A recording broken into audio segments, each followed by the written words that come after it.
आई आज काय बनवतेस? बटाटे वडे. आपण आता बटाटे वड्याने सुरुवात करूया बनवायला. आधी आपण फोडणीसाठी हे मिश्रण वड्यासाठी मिश्रण तयार करायचे.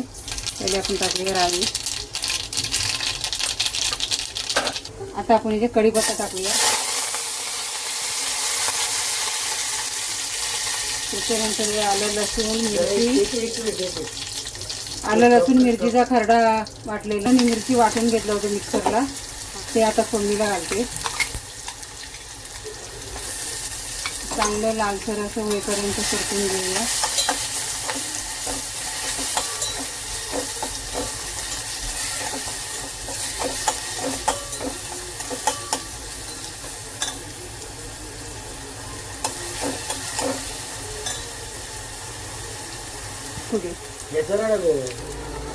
आता आपण थोडीशी हळदी पावडर घालूया. मिश्रण चांगलं परतलंय.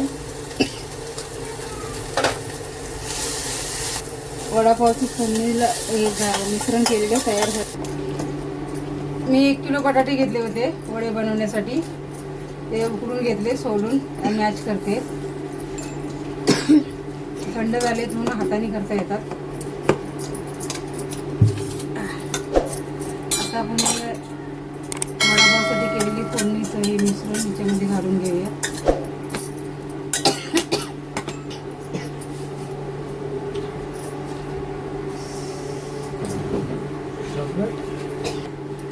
एक किलो बटाटे घेतले, त्याच्यामध्ये 10-12 मिरच्या, एक असे मोठा गड्डा लसूण, आलं आणि आता ही कोथिंबीर, मीठ. आता हे सगळं मिश्रण मिक्स करून घ्यायचं आहे व्यवस्थित.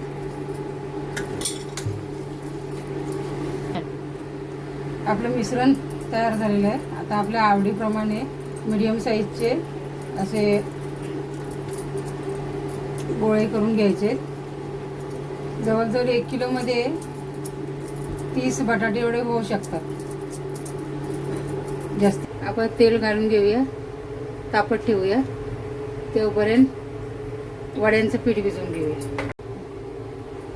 जास्ती नाही घालायचं, थोडंच घालायचं. खायचा सोडा जास्ती नाही घालायचं. जास्ती घातला तर वडे काळपट होतात.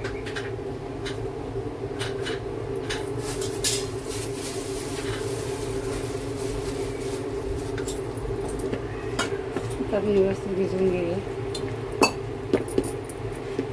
पीठ भिजेपर्यंत तेल तिकडे तापत ठेवलेलं आहे.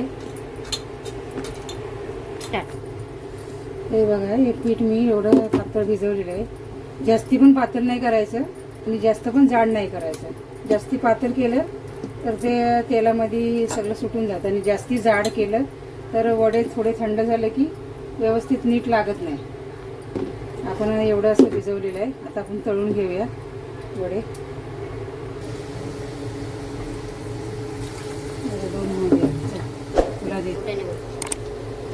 वडे आपले आता तळून झालेले आहेत. काढून घेऊया. एकदम पांढरे नाही काढायचे, एकदम जास्ती लाल नाही होऊ द्यायचे.